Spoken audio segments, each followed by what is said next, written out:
Hello everyone, I'm Lauren Dippendorfer, medical educator for the DIS Foundation, and today we'll be talking about Two-Rescuer BLS for infants.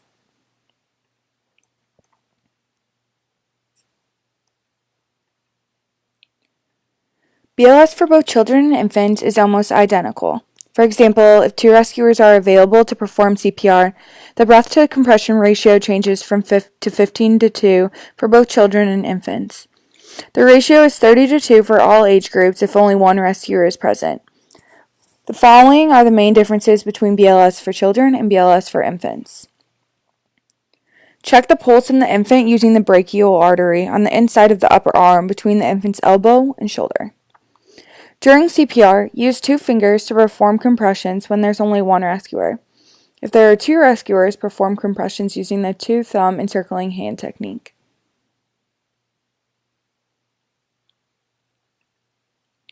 Compression depth should be 1/3 the chest, so for infants this is about 1.5 inches. If you are the only rescuer at the scene and find an unresponsive infant, perform CPR for 2 minutes before calling 911 or using an AED. In infants, primary cardiac events are not common. Usually cardiac arrest will be preceded by respiratory problems. Survival rates improve when you intervene with respiratory problems as soon as possible. Remember that your prevention is the first step in the pediatric chain of survival. If you witness a cardiac arrest in an infant, call 911 and get an AED as you would in the BLS sequence for adults and children. If you are not alone with the infant and already checked to make sure the scene is safe, do the following. Tap and talk loudly at the infant to determine if they are responsive. Then assess if they are breathing. If the infant does not respond and is not breathing or only gasping, have the second rescuer call 911 and get an AED.